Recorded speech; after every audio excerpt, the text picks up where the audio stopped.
In this video I want to introduce you Operation Greif, German Special Forces in the Battle of the Bulge.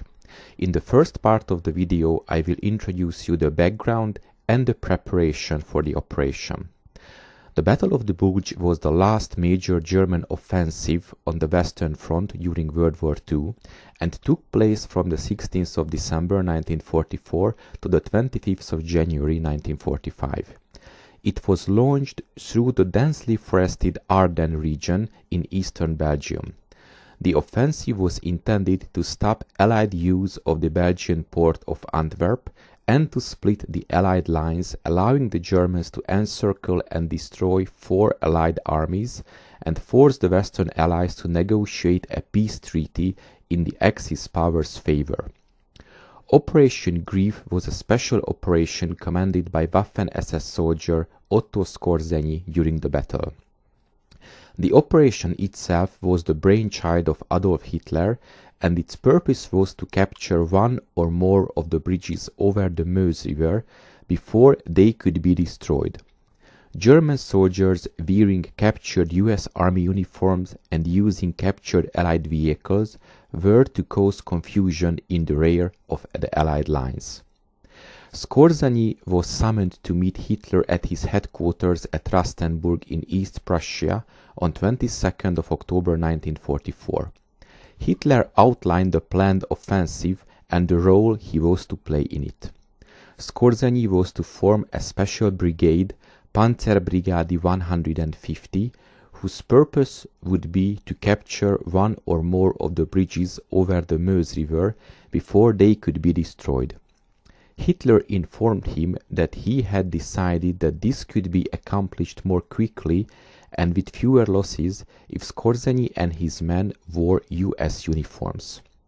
The timing of the Ardennes offensive meant that Skorzeny had only 5 or 6 weeks to recruit and train a brand new unit for what Hitler named Operation Greif. Within 4 days he sent his plans to German High Command. Despite asking for 3,300 men, he was given an immediate go-ahead and promised full support. The Oberkommando of the Wehrmacht issued an order on the 25th October requesting suitable soldiers for the operation with knowledge of the English language and also the American dialect, which was passed on to every headquarters on the Western Front, and this request soon became known to the Allies. Army uniforms all to be delivered to the brigade's training camp, which had been set up at Grafenwöhr in East Bavaria. The equipment delivered fell short of the requirements, including only 2 Sherman tanks in poor condition, and Skorzeny had to use German substitutes, 5 tanks, Panzer V Panthers, and 6 armored cars, and some Sturmgeschütz 3 assault guns. Only 10 men spoke perfect English and had some knowledge of US idioms were found. 30 to 40 men who spoke English well but had no knowledge of slang, 120 to 150 who spoke English moderately well, and 200 or so who had learned English at school. Faced with these setbacks, Skorzeny scaled down Panzerbrigade 150 from 3 battalions to 2 and assembled the 150 best English speakers into a commando unit named Einheit Stielau or Unit Stielau. Skorzeny also recruited tank crews from panzer regiments and gunners from artillery units. A total of 2,500 men were eventually assembled at Grafenwöhr, 800 fewer than had been hoped. The final total of equipment assembled was also less than had been hoped.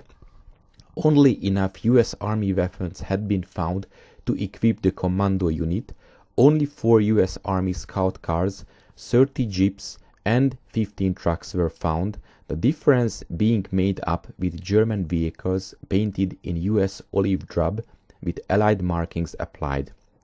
Only a single Sherman tank was available, and the brigade's Panther tanks were disguised as M10 tank destroyers by removing their cupolas and disguising their hulls and turrets with thin sheet metal. The problem of recognition by their own forces was crucial, and they were to identify themselves by various methods, for example displaying a small yellow triangle at the rear of their vehicles, tanks keeping their guns pointing in the 9 o'clock position, troops wearing blue scarves and removing their helmets. The Einheitsstielau commando unit had been assembled from the brigade's best English speakers, but few of them had much, if any, experience of undercover operations or sabotage. There was little time to train them properly, but they were given short courses in demolition and radio skills, studied the organization of the US Army and its badges of rank and drill, and some were even sent to POW camps to refresh their language skills through contact with American POWs. Dressed in US Army uniforms, armed with US Army weapons, and using US Army jeeps, the commanders were given 3 missions. Demolition squads of 5 or 6 men were to destroy bridges and fuel stores. Reconnaissance patrols of 3 to 4 men were to reconnoiter on both sides of the Meuse River and reverse road signs, remove minefield warnings, and cordon off roads with warnings of non-existent mines. Commando units would work closely with the attacking unit to disrupt the US chain of command by destroying field telephone wires and radio stations and issuing false orders. I will introduce the operation itself in the next video. Thank you for your attention. See you in the next video.